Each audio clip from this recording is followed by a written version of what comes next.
मेरे भैया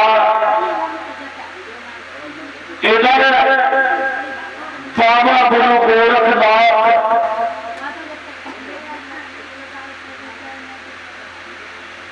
धूना में से राख निकाली है, टोंगी मिटाली और निरंजन करके सब वृक्षों पे थोड़ा थोड़ा जलता। इधर भोले बाबा ने इंद्र को बुलाया और इंद्र राजस्थान बदरेवा में महाराज देवर सिंह का जो बाग सूखा पड़ा है वहां तुम्हें अमृत की वर्षा करनी पड़ेगी, क्योंकि गोरखनाथ भूमि पे बैठे हैं। वो बाग हरा भरा होना है तो इंद्र जो है मेघों को लाता है और उसी नौलखा बाग में अमृत की वर्षा करता है।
मेरे भैया बाग जब हरा भरा हो गया, गोरखनाथ ने ओघरनाथ से गाय बेटा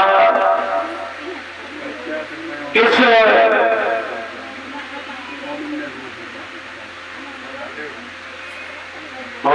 ध्यान दें।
इधर भैया पहचान बता दी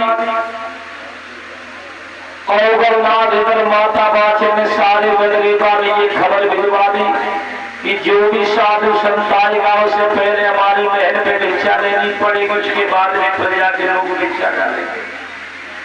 और नाथ सारे बदलेबा में चक्कर काट रहे, न तो कोई मैया बोले न चाले न कोई भिक्षा डाले।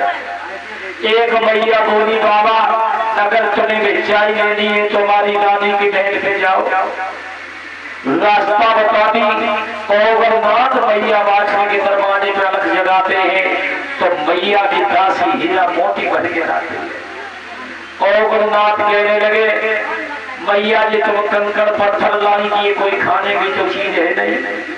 दासी कहने लगी बाबा तुम्हें पहचान नहीं मालूम, परसों बैठ के खाओगे, तुम्हें द्वारे द्वारे में भटकने की जरूरत। गुरु का ध्यान रहा जो झोली हिगाई है तो मैया भी दरवाजे में मोतियों की ढेर लग गई। जब रानी बाछड़ ने जाना तो मैया समझ गई परमात्मा ये तो कोई करामाती साधु है और दासी से जरूर कोई भूल बनी है। तो रानी दोनों हाथ जोड़ के आई, कहने लगी बाबा हमारी दासी को तो माफ कर दो, हमारे साथ महल में चलो, तुम क्या लेने आई हो, भिक्षा तुम्हें मैं दूंगी। और नाथ पीछे पीछे मैया आगे आगे। और नाथ कहने लगे भैया पहले ये बता जब तेरा इतना सुंदर ये महल बनाए तो इसके अंदर बेटी बेटा नजर क्यों ना आए। बाबा का तेरे कोई संतान ना है। बाबा हाँ तो मैं अगर मालूम है ना हमारे 16 लला है,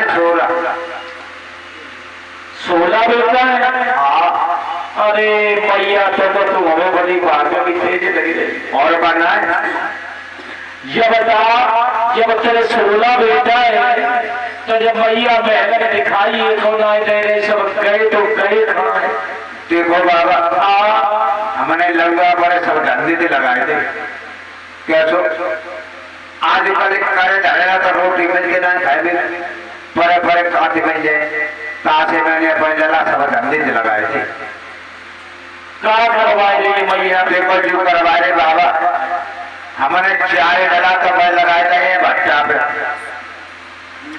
और 4 लगाए थे हैं चट्टा पे 4 फिरोजाबाद नौकरी कर रहे और 4 भी घर रह गए छोटे छोटे चुनना मुन्ना बिना कोई एडमिशन फरवाए दो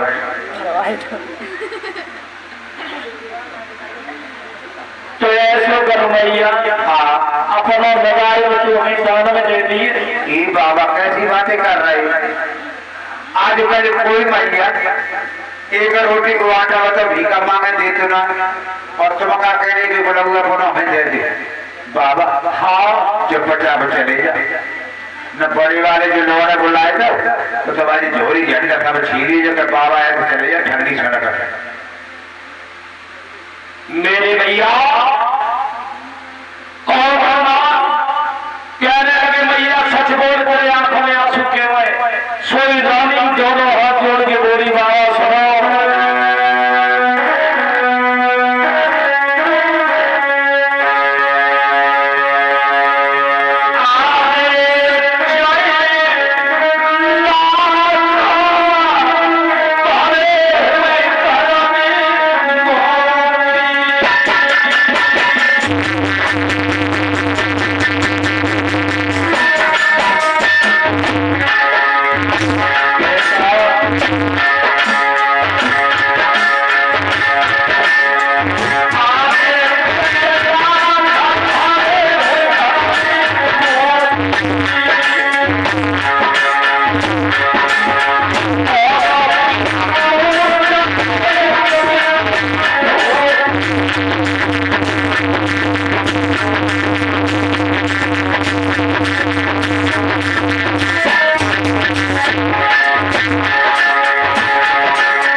तो हम तुम्हारे हाथ का भोजन लेके नहीं जाएंगे क्योंकि मेरे गुरुदेव ने पंथ के हाथ का भोजन बड़े किया है और नाथ पंथ के जो साधु होते हैं ना वो पंथ के हाथ का भोजन नहीं देते।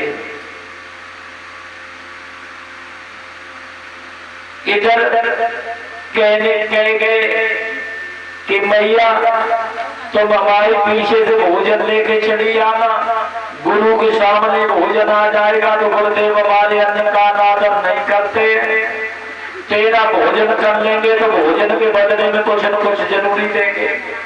तो इधर मैया ने कुछ मीठे भोजन बनाए तो कुछ नमकीन तैयार करवाए और बाबा गुरु गोरखनाथ के लिए मैया ने थोड़ी सी खीर बनाई है और चलिए बुद्ध देवा की माई बाग में कैसे जा रहे हैं। मैया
जैसे ही रानी बाग में आई, मैंने बाबा गुरु गोरखनाथ को दंडवत प्रणाम किया।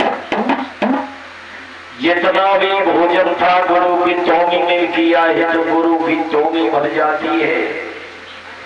इधर सब शिष्यों में भोजन बंटवाया जाता है। वही धोगा में से एक दूध की धार निकलती है, जो आज तजरीबा में गोरख गंगा के नाम से विराजमान है। मैया से तो कहा, भाई तुम अपने महल में जाओ, सुबह 4 बजे आना, तुम्हें हम पुत्र फल देंगे। बाछ लौट आई। इधर काछल मैया के सामूहिक को वस्त्र बांध के आधी रात में बाग में जाती है, तो बाबा गुरु गोरखनाथ से 2 पुत्र फल लेके चली जाती है। जब फले सुबह रानी बाग में पहुंची, तब तक बाबा गुरु गोरखनाथ चले जाते। मैया रोटी चिल्लाती है, गुरुदेव अगर तुम्हारे पास कोई पुत्र फल नहीं था, तो कम से कम हमारे हाथ का भोजन तो करके जाते। उन्हीं पग चरणों पे भागी, जहां सिद्ध मुख पे गुरु गोरखनाथ ने डेरा लगवा दिया, वहीं पे रानी पहुंच जाती है। तो गोरखनाथ कहने लगे, मैया तुमने तो एक बेटा मांगा था, फिर भी तुम्हें मैं 2 देके आया, तुम हमारे पीछे पीछे क्यों चली आई? मैया बोली, आती नहीं तो क्या करती बाबा?